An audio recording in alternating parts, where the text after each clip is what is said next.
Hello friend, welcome back to my channel. চলে এলাম নতুন একটি কুকিং ভিডিও নিয়ে। শিপ্রা সিম্পল লাইফে সবাইকে অনেক স্বাগত। তো আশা করছি সবাই যে যেখানে আছো সুস্থ আছো, ভালো আছো। নতুন ভিডিওতে সবাইকে অনেক স্বাগত। তো চলো দেখে নেওয়া যাক। আজকে তোমাদের মাঝে শেয়ার করছি পটলের ভর্তা বা বাটা। আমি যেভাবে করছি তো সেটা তোমাদের মাঝে শেয়ার করলাম। বেশ কয়েকটা পটল নিয়েছি, নিয়ে না ছুলে কুড়িয়ে নিয়েছি। কুড়িয়ে গাটাকে ভালো করে কুড়িয়ে কেটে নিয়েছি কুচি করে। তারপর এর সঙ্গে দিয়েছি বেশ কয়েকটা রসুন, কাঁচা লঙ্কা, পেঁয়াজ ছোট একটা। কড়াইতে তেল বসিয়ে দিয়েছি। কড়াইতে ফোড়ন দিয়ে দিয়েছি শুকনো লঙ্কা, পেঁয়াজ দিয়েছি, রসুনটা বেশি পেঁয়াজ কম, কাঁচা লঙ্কা দিয়েছি যে যেমন ঝাল খাবে সেই অনুযায়ী। তারপর দিয়ে দিলাম নুন। এবার গ্যাসটা লো আছে। এবার বেশ খানিকক্ষণ ধরে ধীরে ধীরে এটাকে ভাজতে হবে, অনেকক্ষণ ধরে ভাজতে হবে।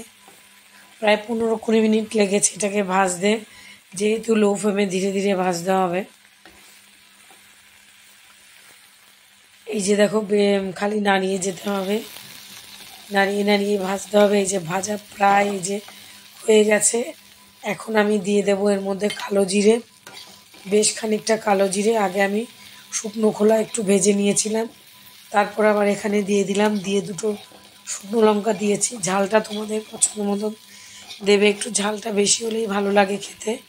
আর রসুনটা বেশি দেবে, পেঁয়াজটা কম। ব্যাস, এবার একটু নাড়িয়ে চাড়িয়ে এবার আমি নামিয়ে দেব। এবার এটাকে তোমরা শিলেও বাটতে পারো, মিক্সিতেও বাটতে পারো। তো শিলে বাটলে বেশি ভালো হয়। তো যেহেতু আমার অনেকটা ছিল তার জন্য আমি মিক্সিতেই করেছি বাটাটা। সেটাও ভালোই হয়েছিল খেতে, ভাতের সঙ্গে বেশ ভালো লাগে গরম গরম ভাতে। তো ওই যে হয়ে গেছে, এবার আমি নামিয়ে দেব। নামিয়ে একটু ঠান্ডা করে তবে মিক্সিতে ঢেলে দিয়ে মিক্সচার করে নেব। ভাজাটা এইরকম হবে, পটল ভাজা যেমন হয় সেম ওরকম।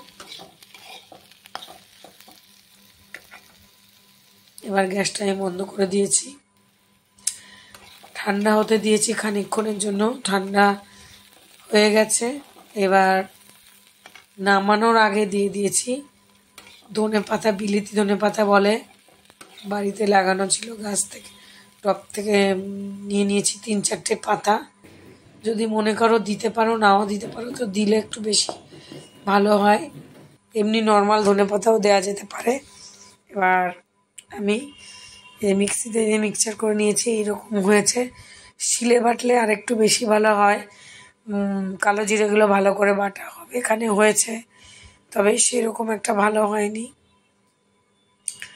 তো এইরকম এবার আমি পাত্রে ঢেলে নিয়েছি। তো খুব ভালো হয় ভাতের সঙ্গে খেতে। কেমন লাগলো আমার আজকের এই ভিডিওটা? যদি ভালো লেগে থাকে লাইক, কমেন্ট, সাবস্ক্রাইব করে পাশে থাকবে। আজকের মতন টাটা। এত